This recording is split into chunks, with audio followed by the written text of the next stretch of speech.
Good morning students, welcome back. आज की class में हम बात करने वाले हैं the force between the two current carrying conductors. ठीक है, जैसे हम लोगों ने देखा हुआ है यदि दो मैग्नेट्स हैं हमारे पास और वो दोनों एक दूसरे की मैग्नेटिक फील्ड में रखी हुई हैं तो वो एक दूसरे के ऊपर फोर्स अप्लाई करेंगी, आइदर अट्रैक्टिव फोर्स और अ रिपल्सिव फोर्स। तो यदि उन्हीं दोनों मैग्नेट को रिप्लेस कर दें by a current carrying conductors तो ये भी क्या बना रहे हैं, मैग्नेटिक फील्ड बना रहे हैं। यदि ये दोनों कंडक्टर्स भी एक दूसरे की मैग्नेटिक फील्ड में रखे हुए हैं तो ये भी एक दूसरे के ऊपर फोर्स अप्लाई करेंगे। आज हमें वही फोर्स कैलकुलेट करना है। ठीक है, तो हमने अज्यूम किया कि हमारे पास दो कंडक्टर हैं ए बी और सी डी, इनफाइनाइट लेंथ के, उनके बीच की डिस्टेंस डी है।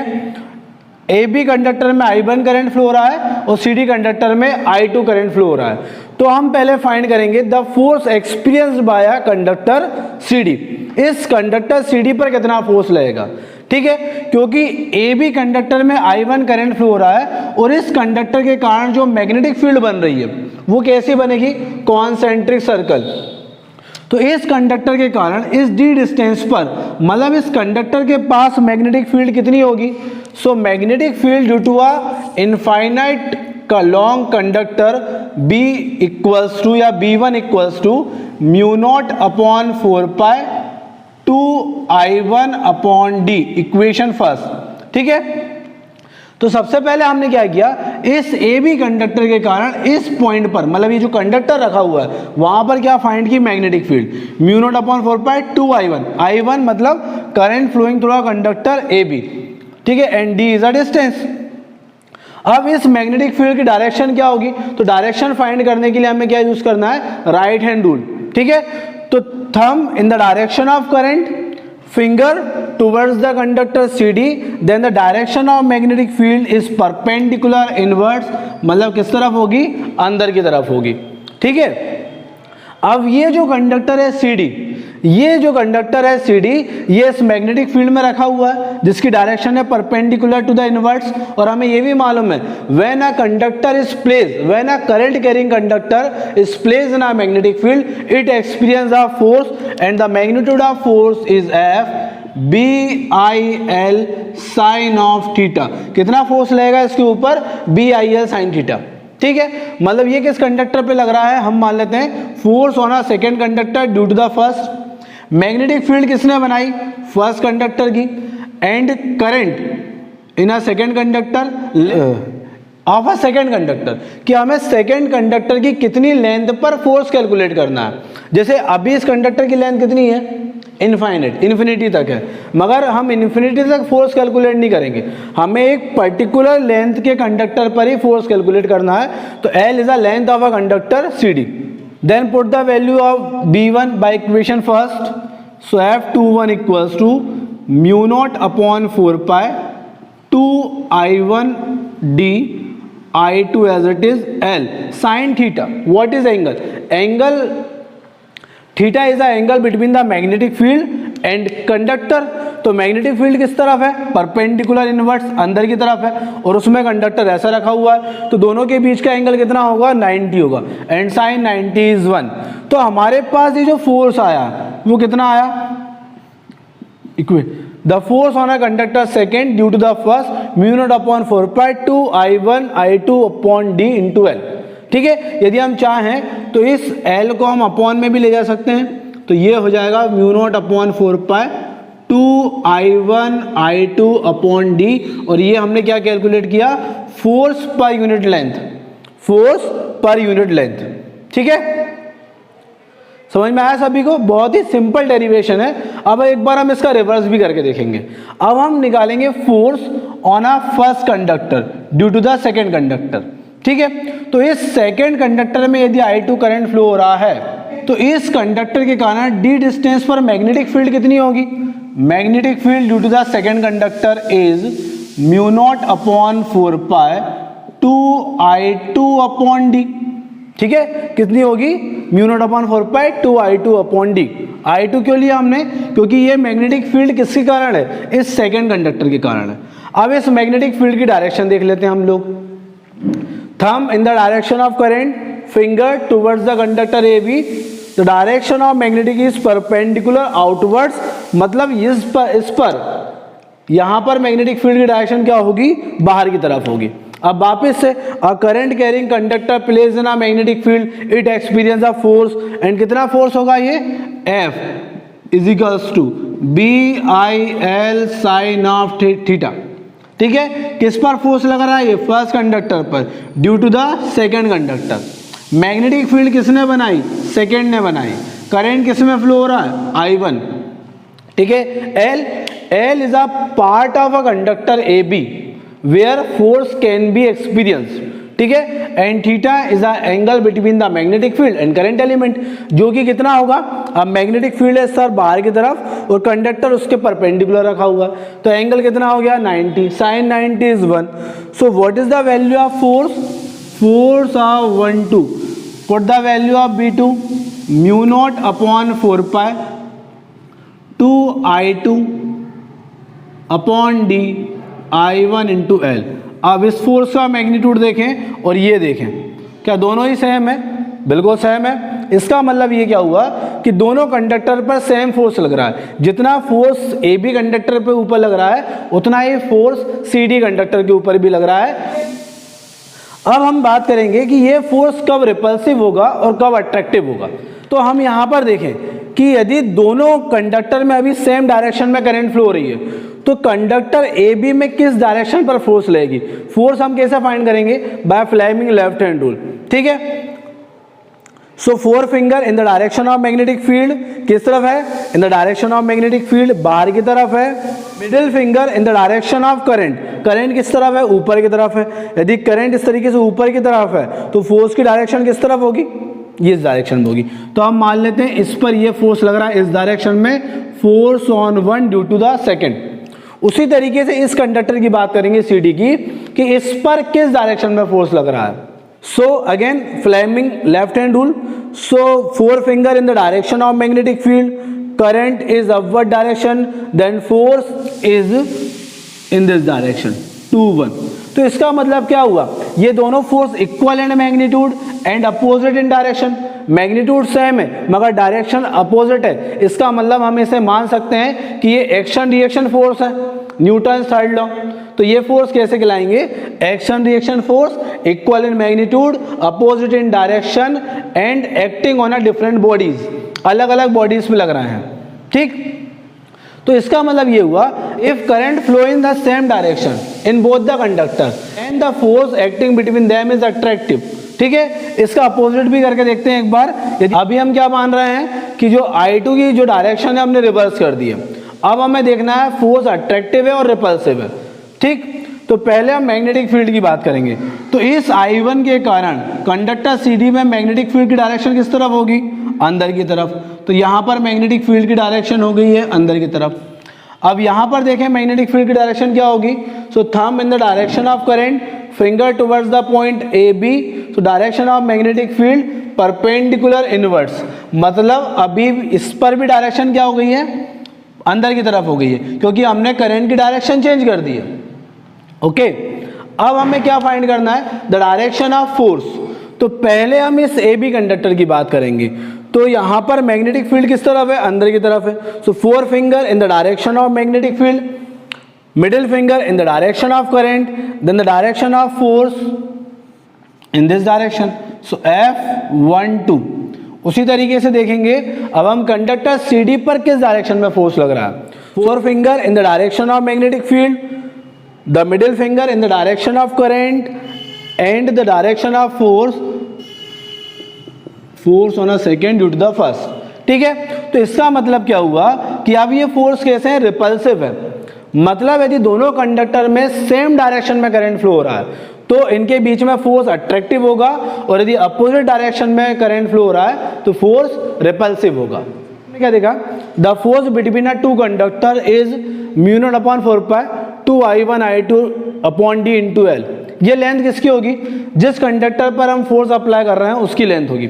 जैसे हम अभी यहाँ पर ये ले लेते हैं कि एक कंडक्टर है X, इनफाइनाइट लेंथ का है, और एक कंडक्टर है जिसकी लेंथ है L।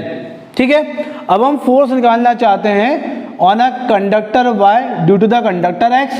तो यहाँ पर लेंथ हम किसकी लिखेंगे, इस Y कंडक्टर की लिखेंगे। अब इसका रिवर्स करते हैं। यदि मान लो हम इस वायर के कारण इस x पर हम फोर्स कैलकुलेट करना चाहते हैं। हम क्या कैलकुलेट करना चाहते हैं? Force on a conductor x due to a conductor y। तब हम लेंथ कितनी लिखेंगे, क्योंकि इस वायर की लेंथ तो कितनी है? इन्फिनिटी तक है, इनफाइनाइट लेंथ है। तो यहाँ पर हम क्या इन्फिनिटी पुट कर दें, ठीक है। तो ये कन्फ्यूज़न होता है हमें, तो हमें इस लेंथ के बारे में अच्छे से जानना है। यदि मान लो एक वायर है इनफाइनाइट लेंथ का, मतलब यदि दो वायर हैं जिनकी लेंथ अलग अलग है, तो फिर हम लेंथ किसकी लिखेंगे? जैसे अभी हमने देखा, यदि एक वायर इनफाइनाइट लेंथ का है और दूसरा वायर एल लेंथ का है और हमें इस वायर में फोर्स कैलकुलेट करना है, तब तो हम क्या लिखना है? यहाँ पर एल लेंथ ही लिखेंगे, क्योंकि जब ये वायर मैग्नेटिक फील्ड बना रहा है तो ये मैग्नेटिक फील्ड कैसी बनाएगा? Concentric circle. इस तरीके से हर जगह पर ये मैग्नेटिक फील्ड ऐसी होगी, ठीक है। तो ये पूरा की पूरा वायर इस मैग्नेटिक फील्ड में रखा हुआ है। इस पूरे वायर पर फोर्स लगेगा, कितना फोर्स लगेगा ये लिखा हुआ है, ठीक है। पूरे वायर मतलब पूरे एल लेंथ पर फोर्स लगेगा, ठीक है। इसलिए हम यहाँ पर इस एल की वैल्यू पुट करेंगे। मगर इसका यदि मैं अपोजिट कर दूं, एक वायर ले लूँ मैं इनफाइनाइट लेंथ का, ठीक है, ये इन्फिनिटी तक वायर गया हुआ है, और दूसरा वायर ले रहे हैं हम एल लेंथ का। ये हो गया P, ये हो गया Q, इसमें करंट I1, इसमें करंट I2। अब मुझे इस कंडक्टर के कारण इस पर फोर्स कैलकुलेट करना है, ठीक है। यदि इस वायर पर फोर्स कैलकुलेट करना है तो इसकी लेंथ कितनी है? इनफाइनाइट। तो यहाँ पर मैं क्या इन्फिनिटी लिख दूँ, ठीक है। तो अब देखें यहाँ पर ये जो मैग्नेटिक फील्ड बन रही है इस वायर के लिए, वो कैसे बन रही होगी? ये इस टाइप से, कॉन्सेंट्रिक सर्कल, ठीक है। तो ये जो वायर है इसका कितना पोर्शन इस मैग्नेटिक फील्ड के अंदर है? इस लेंथ के बराबर है, ठीक है। तो अभी भी लेंथ कितनी आएगी? एल ही आएगी। कहने का मतलब ये है, यदि दो वायर से अलग अलग लेंथ के और हमें फोर्स कैलकुलेट करना है तो हमें कौन सी लेंथ लेना है? स्मॉलर वाली, ठीक है। क्योंकि यहाँ पर हम देख रहे हैं ये जो वायर है इस पूरी मैग्नेटिक फील्ड में नहीं है, उसकी लेंथ पे जितनी मैग्नेटिक फील्ड है उस पर ही वायर है। और यहाँ पर देखें ये इनफाइनाइट लेंथ का है, क्या पूरा की पूरा वायर इस मैग्नेटिक फील्ड में रखा हुआ है? बिल्कुल नहीं रखा हुआ है, ठीक है। केवल कितनी लेंथ का वायर रखा हुआ है? ये एल लेंथ पर मैग्नेटिक फील्ड बना रही है और उतना ही पार्ट मैग्नेटिक फील्ड में है। तो यहाँ पर हमेशा कौन सी लेंथ आएगी? स्मॉलर वाली। तो हमारा जो फर्स्ट न्यूमेरिकल है, the NCERT numerical question 4.7, two long and parallel straight wire A and B. हमारे पास दो वायर हैं A B and C D. एक वायर में करंट 8 एम्पियर फ्लो हो रहा है और दूसरे वायर में 5 एम्पियर करंट फ्लो हो रहा है। दोनों के बीच की डिस्टेंस कितनी है? 4 सेंटीमीटर। सो 4 सेंटीमीटर मीन्स 4 × 10⁻² मीटर। हमें क्या फाइंड करना है? ये जो वायर है ए बी, इसके 10 सेंटीमीटर वायर में कितना फोर्स लग रहा है, ठीक है। मतलब हमें टोटल वायर की लेंथ नहीं लेना है, हमें कितनी लेंथ पर फाइंड करना है? 10 सेंटीमीटर पर। तो फॉर्मूला तो हमें मालूम ही है, the force between two current carrying conductor is μ0/4π 2I1I2/d into length, ठीक है। The value of μ0/4π is 10⁻⁷ 2 what is I1? 8 ampere, I2 is 5 ampere and length is 10 × 10⁻²/d. What is d? 4 × 10⁻² metre. 10⁻² से 10⁻² cancel हो गया, 4 से ये 2 times, so 5 2 = 10. So the answer is 2 × 10⁻⁵ Newton. The next numerical is a two very long straight wire P and Q, ठीक है। In a 10 ampere current flowing through a wire P and 20 ampere current flowing through a wire Q, okay, placed at a distance of 20 centimeter apart. If a third wire R of length 15 centimeter having a current of 10 ampere is placed in middle between them, how much force will act on R? The direction of current in all the three wires in the same, ठीक है। तो हमें इस wire पर जिसकी length कितनी है? 15 centimetre है, इस पर फोर्स फाइंड करना है, ठीक है। तो कैसे करेंगे? पहले इस कंडक्टर के कारण फोर्स निकालेंगे, फिर इस कंडक्टर के लिए निकालेंगे और दोनों के लिए हम वेक्टर सम कर देंगे। मतलब हमें डायरेक्शन पर ध्यान देना है, ठीक है। तो इस कंडक्टर के कारण इस पॉइंट पर, मतलब यदि टोटल डिस्टेंस है 20 सेंटीमीटर, तो ये डिस्टेंस कितनी होगी? 10 सेंटीमीटर, क्योंकि ये वायर कहाँ पे रखा हुआ है, बिल्कुल बीच में रखा हुआ है, मिड में रखा हुआ है, ठीक है। तो इस कंडक्टर के कारण मैग्नेटिक फील्ड की डायरेक्शन होगी अंदर की तरफ, ठीक है। The thumb in the direction of current and finger towards the conductor are then the direction of magnetic field inside. और इस कंडक्टर के लिए देखें कहाँ पर होगी मैग्नेटिक फील्ड, बाहर की तरफ होगी, मतलब दोनों कंडक्टर्स के कारण मैग्नेटिक फील्ड की डायरेक्शन अपोजिट है। अब किसके कारण मैग्नेटिक फील्ड ज़्यादा स्ट्रांग है, तो हम देखें इसमें 10 एम्पियर करंट फ्लो हो रहा है और इसमें 20 एम्पियर करंट फ्लो हो रहा है। इसका मतलब ज़्यादा strong magnetic field conductor Q बनाएगा, और जितनी ज़्यादा स्ट्रांग मैग्नेटिक फील्ड होगी उतना ज़्यादा फोर्स होगा, ठीक है। इसका मतलब ये तो हमें पता चल गया कि ज़्यादा फोर्स किस कंडक्टर के कारण लगेगा, due to the conductor Q, ठीक है। अब सबसे पहले हम फाइंड करेंगे force on a conductor R due to a conductor P, force F1 mu not upon 4 pi 2 I1 I3 L upon D. ये वाली जो डिस्टेंस है ये कितनी होने वाली है, d/2। यहां पर हम लिखेंगे d/2, इक्वेशन फर्स्ट। ये किसके कारण निकाला फोर्स हमने, due to a conductor P। अब उसी तरीके से हम Q के कारण निकालेंगे, तो force on a conductor R due to a conductor Q is mu not upon 4 pi 2 I2 I3 क्योंकि Q में कितना करंट फ्लो हो रहा है I2 और R में कितना हो रहा है I3 into L upon distance is d/2, equation second. अब अभी हमने देखा था फोर्स के कौन सा ज्यादा होगा, F2 फोर्स ज्यादा होगा। इसका मतलब क्या हुआ, the net force is F2 minus of F1, क्योंकि दोनों की डायरेक्शन अलग अलग होगी। हम एक बार डायरेक्शन भी चेक कर लेते हैं। तो इस मैग्नेटिक फील्ड के कारण मैग्नेटिक फील्ड किस तरफ है, अंदर की तरफ है, करंट किस तरफ जा रहा है, ऊपर की तरफ है। तो इस कंडक्टर मतलब P कंडक्टर के कारण फोर्स किस तरफ होगा, इस तरफ होगा, मतलब ये होगी F1 की डायरेक्शन। उसी तरीके से इस कंडक्टर के कारण फोर्स की डायरेक्शन क्या होगी, तो मैग्नेटिक फील्ड बाहर की तरफ, करंट है ऊपर की तरफ, तो डायरेक्शन ऑफ फोर्स F2, ठीक है। क्योंकि फोर्स अपोजिट है तो नेट फोर्स कितना होगा, F2 माइनस F1। तो यहां पर हम वैल्यूज पुट करेंगे। So mu not upon 4 pi 2 I1 I3, यदि हम इस 2 को भी ऊपर ले जाते हैं तो ये क्या हो जाएगा 4 I1 I3 D into L minus mu naught upon 4 पाई, और यहां पर भी ऐसा ही होगा 4 I1 I3 upon D into L। यहाँ पे करेक्शन कर लेना, यहाँ पे क्या आएगा I2 आएगा, है ना। सो यहाँ से क्या कॉमन आ रहा है हमारा, F equals to mu not upon 4 pi 4 I3 L upon D, और अंदर क्या बचेगा, यहाँ पर बचेगा I2 माइनस ऑफ I1, ठीक है। अब हम इसे सॉल्व कर लेंगे।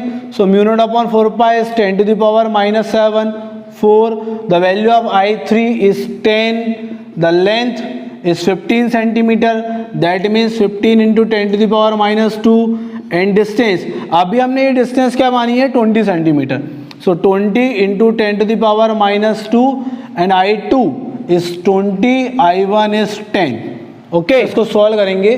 सो 10 to the power minus 2, 10 to the power minus 2, 10 से ये 20, 2 से ये 2 कैंसिल जाएगा, ये एक 10 तो 10 to the power 3 into 10 to the power minus 5 newton. कितना फोर्स आया, F equals to 3 into 10 to the power minus 5 newton. और किस डायरेक्शन में होगा, टुवर्ड्स Q की तरफ होगा, क्योंकि ये F2 ज़्यादा होगा, okay. So our next numerical is a long straight conductor PQ carries a current of 60 ampere. हमारे पास एक कंडक्टर है PQ जिसमें कितना करंट फ्लो हो रहा है 60 ampere, is fixed horizontally. Another long conductor XY is kept parallel to PQ at a distance of 4 millimeter.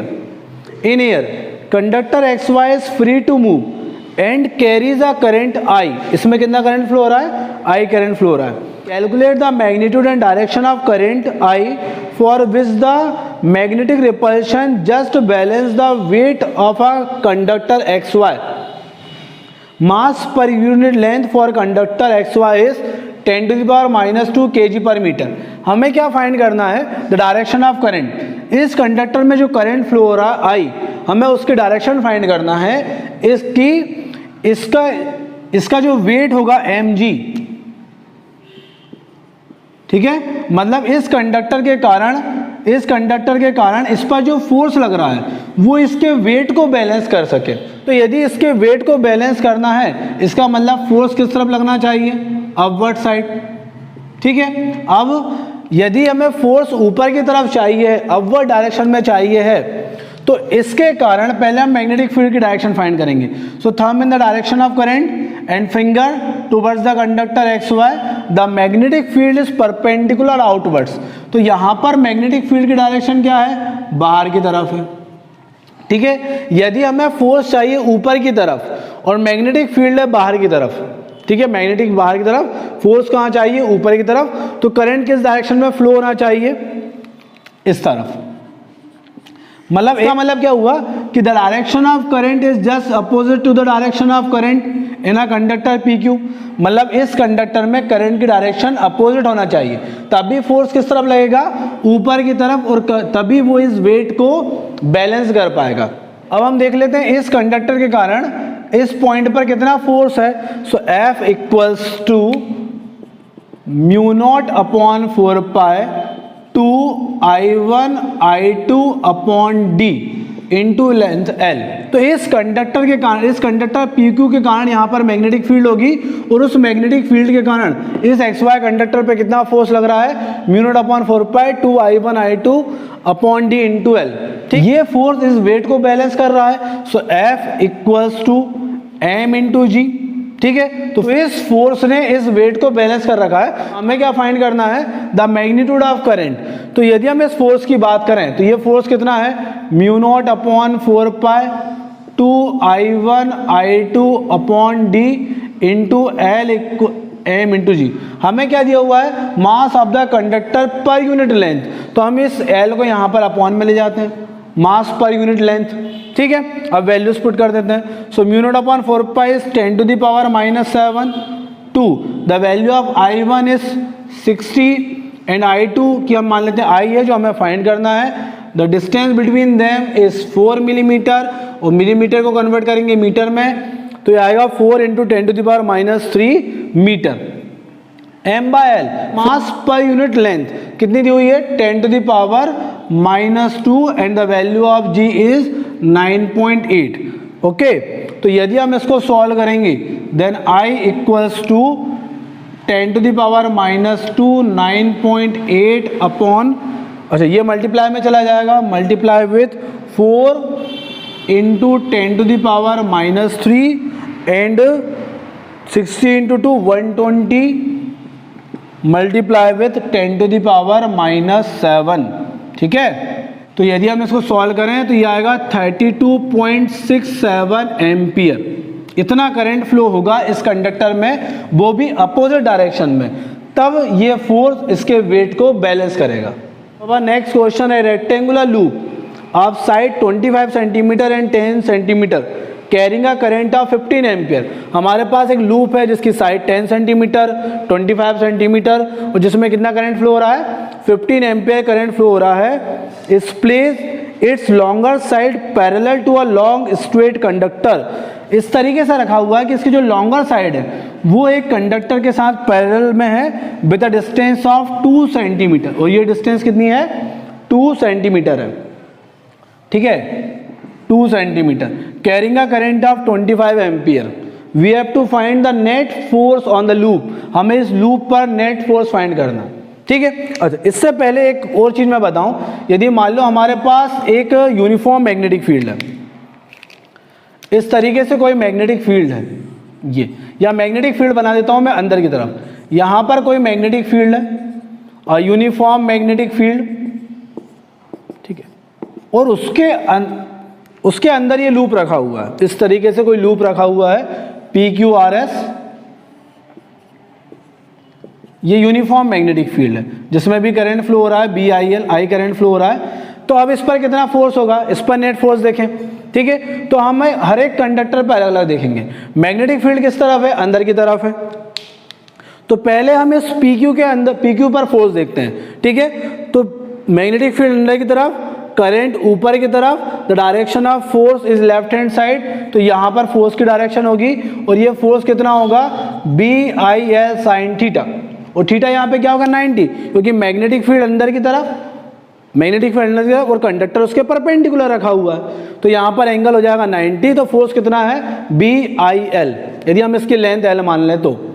अब उसी तरीके से इस कंडक्टर पर देखें, QR कंडक्टर पर, तो मैग्नेटिक फील्ड अंदर की तरफ, करंट है इस डायरेक्शन में, तो फोर्स है ऊपर की तरफ, तो ये फोर्स ऊपर की तरफ, कितना फोर्स होगा ये BIL, ठीक है, क्योंकि इसकी भी लेंथ हमने L मान ली है, और यहाँ पर फोर्स की डायरेक्शन ऊपर की तरफ होगी और एंगल यहाँ पर भी 90 है, क्योंकि मैग्नेटिक फील्ड अंदर की तरफ और एक कंडक्टर ऐसा रखा हुआ है।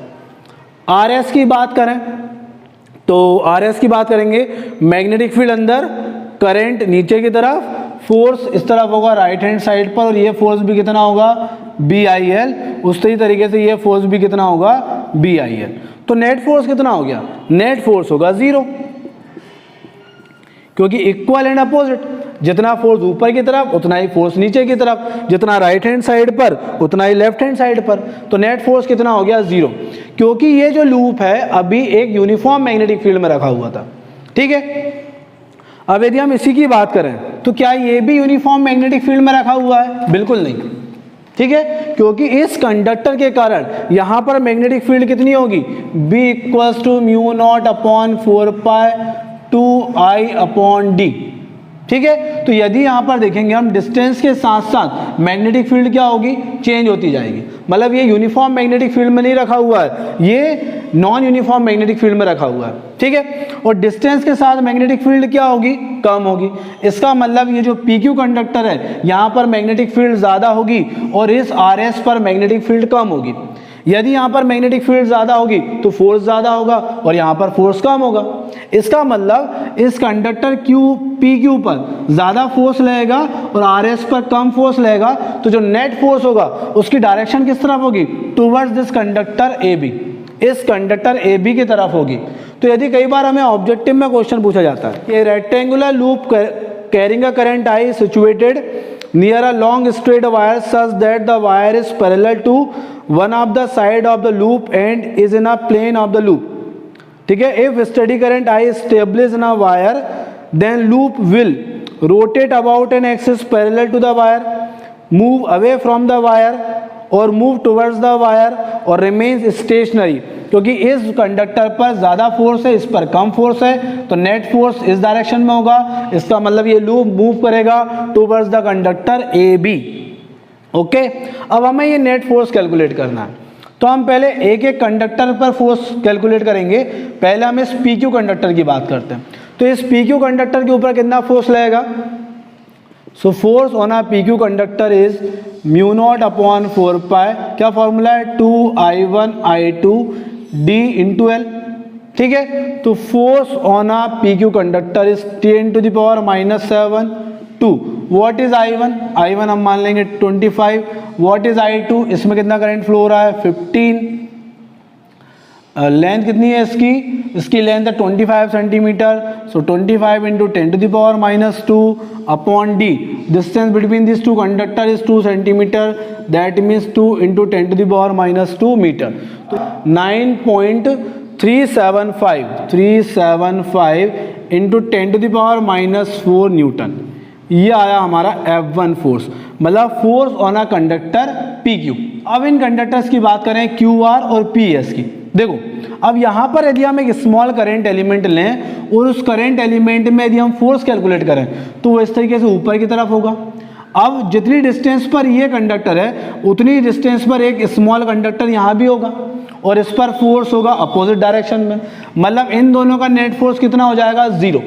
उसी तरीके से जितने भी करंट एलिमेंट हम इस वायर में लेंगे उसके अपोजिट एक करंट एलिमेंट इस वायर पर होगा और दोनों का नेट फोर्स कितना हो जाएगा 0, मतलब इस QR पर जितना फोर्स ऊपर की तरफ लगेगा उतना ही फोर्स इस PS पर नीचे की तरफ लगेगा, तो नेट फोर्स कितना हो जाएगा 0। तो इन दोनों वायर्स पर हमें फोर्स कैलकुलेट करने की जरूरत नहीं है, हम किस वायर पे करेंगे, इस आर एस वायर पे करेंगे, ठीक है। So force on a wire R S is F2 equals to by using this formula mu not upon 4 pi 10⁻7 2 into I1। इस कंडक्टर में कितना करंट है 25 और इस वाले में कितना करंट है 15। सो 15 और length of this conductor is 25 into 10⁻2 upon distance from this conductor. So ये डिस्टेंस है 10 सेंटीमीटर प्लस 2 सेंटीमीटर, तो टोटल डिस्टेंस कितनी हो जाएगी 12 सेंटीमीटर। सो 12 इंटू 10⁻2, तो इसको सॉल्व करेंगे तो ये आएगा 1.563 इंटू 10⁻4 न्यूटन, ठीक है। तो इस कंडक्टर पर कितना फोर्स लग रहा है 1.563 इंटू 10⁻4 न्यूटन। एक बार हम डायरेक्शन और चेक करेंगे, ठीक है। तो ये देखो, ये होगी करंट की डायरेक्शन, पहले हम मैग्नेटिक फील्ड की डायरेक्शन फाइंड कर रहे हैं। तो ये मैग्नेटिक फील्ड, सॉरी ये current finger towards this loop, so the direction of magnetic field is perpendicular inwards, ठीक है, अंदर की तरफ होगी। अब फोर्स की डायरेक्शन देखेंगे पहले इस कंडक्टर पर, तो मैग्नेटिक फील्ड अंदर की तरफ, करंट ऊपर की तरफ, so force in the left hand side, तो इस तरफ लगेगा ये फोर्स F1। इस कंडक्टर पर देखें तो यहाँ पर जो मैग्नेटिक फील्ड है वो अंदर की तरफ, करंट डाउनवर्ड डायरेक्शन में, फोर्स किस तरफ होगा बाहर की तरफ, मतलब राइट हैंड साइड। तो दोनों फोर्स कितने हैं अपोजिट डायरेक्शन में है। तो नेट फोर्स हम कैसे कैलकुलेट करेंगे, सो द नेट फोर्स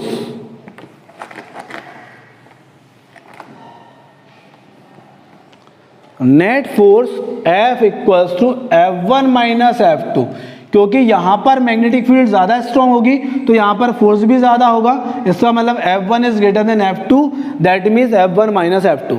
अब F1 की वैल्यू यहाँ पर कितनी है 9.375 10⁻⁻4 माइनस 1.563 इंटू 10⁻⁻4। यदि हम इसको माइनस करते हैं तो 7.812 10⁻⁻4 न्यूटन। इस लूप के अंदर कितना नेट फोर्स होगा 7.812 इंटू 10⁻⁻4 न्यूटन, ठीक है। समझ में आया सभी को, दोनों चीजें क्लियर हुई है। यदि लूप यूनिफॉर्म मैग्नेटिक फील्ड में रखा होता तो नेट फोर्स 0, क्योंकि यहाँ पर नॉन यूनिफॉर्म मैग्नेटिक फील्ड है इसलिए यहाँ पर कुछ ना कुछ नेट फोर्स होगा, और वो किस डायरेक्शन में होगा towards this conductor. So the loop move towards this conductor AB। So our next question is two long thin parallel conductors of the shape shown in the figure carries current I1 and I2। यहाँ पर दो conductors हैं। अब ध्यान रखिए ये loop नहीं, ये एक सॉलिड कंडक्टर है इस टाइप का, जैसे डस्टर है ना ऐसा कंडक्टर है। अब उसकी विड्थ तो कुछ ज़्यादा है, कितनी विड्थ है उसकी B है। तो यहाँ पर दो कंडक्टर्स हैं जिसमें I1 I2 करंट फ्लो हो रहा है और दोनों के बीच की डिस्टेंस कितनी है A है, okay. The separation between the conductor is A, the width of the right hand conductor is equal to B, और ये जो कंडक्टर है इसकी width कितनी है B है। When both conductors lying in the one plane, then find the magnetic interaction force between them reduced to a unit length। तो यहाँ पर हमें जरूर ये दिया हुआ है लेंथ इज यूनिट, हम मान लेते कितनी है 1 मीटर है, तो इनके बीच में हमें फोर्स कैलकुलेट करना, ठीक है। The force between the two conductors is mu not upon 4 pi 2 I1 I2, distance D and length is L। अब क्योंकि यूनिट लेंथ की बात की गई तो ये L हो जाएगा 1 और डिस्टेंस कितनी है दोनों कंडक्टर्स के बीच की A।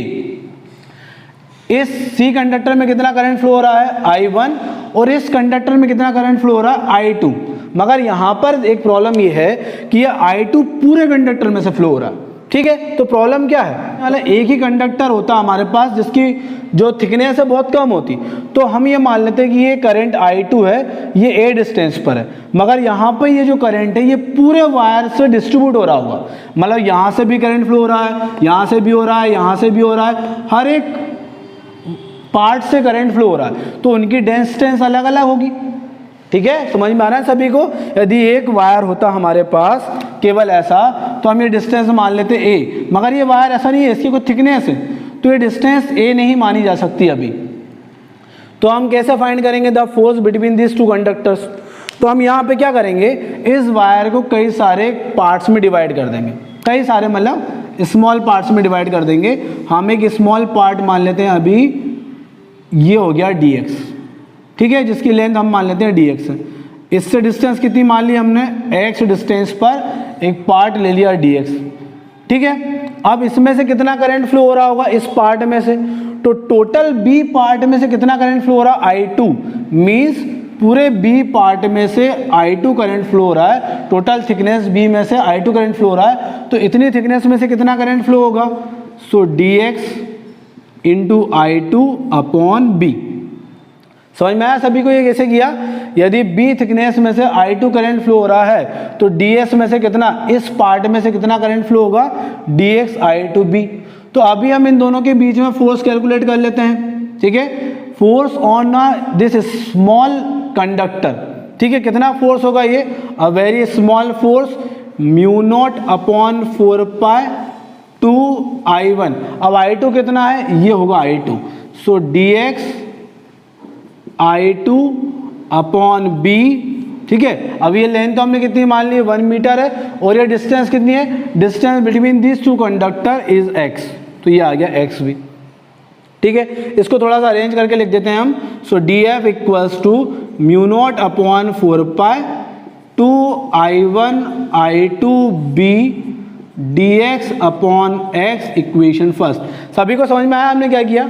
अभी तक जब हम फोर्स कैलकुलेट कर रहे थे तो जो वायर की थी वो थिकनेस नहीं होती थी, यहाँ पर एक थिकनेस का वायर है, तो हमने उस वायर को कई सारे पार्ट्स में डिवाइड कर लिया, ठीक है। अब हमने एक पार्ट के लिए फोर्स निकाला, उसी तरीके से सारे पार्ट्स से निकालेंगे और सभी को ऐड करेंगे। ऐड मतलब क्या करेंगे, उसको इंटीग्रेट कर देंगे, ठीक है। So total force, so the net force, हमने क्या किया, उसको इंटीग्रेट कर दिया, ये इंटीग्रेट कर देना है। तो नेट फोर्स निकालने के लिए हम कहाँ से इंटीग्रेट करेंगे, इस वायर को सभी को ऐड करेंगे, ठीक है। तो ये वायर कहाँ से स्टार्ट है, इस A यहाँ से स्टार्ट है और कहाँ तक गया हुआ है, ये B तक गया हुआ है, मतलब ये डिस्टेंस है A और ये डिस्टेंस क्या हो जाएगी, A प्लस B। तो हम इसको इंटीग्रेट करेंगे, A to A plus B mu not upon 4 pi 2 I1 I2 upon B dx upon x। ये बात समझना बहुत ज़रूरी है।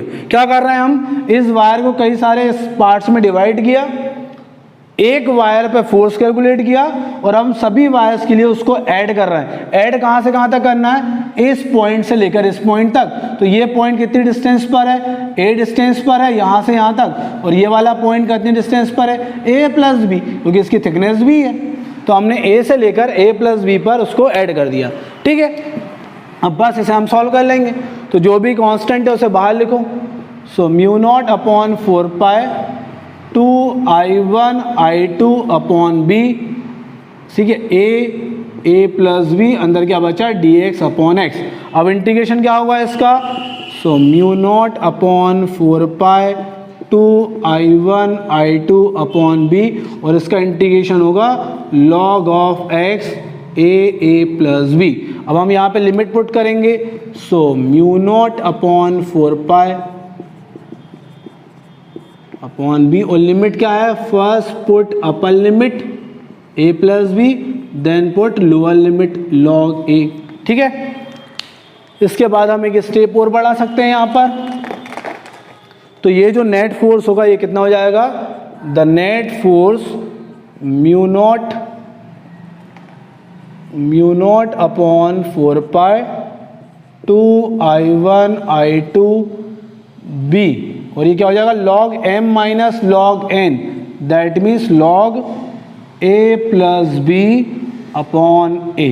ये आया net force on this conductor, ठीक है। तो बहुत ही ज़्यादा इजी था, क्योंकि इस वायर की थिकनेस थी, हमने उसको कई सारे वायर में डिवाइड किया, एक वायर के लिए फोर्स निकाला, इंटीग्रेट किया a से a प्लस b पर, सभी वायर्स के फोर्स को ऐड कर दिया, तो ये क्या आ गया हमारा net force on this wire, ठीक है। इस क्लास में यहाँ तक ही, अब मिलेंगे हम नेक्स्ट क्लास में। Thank you.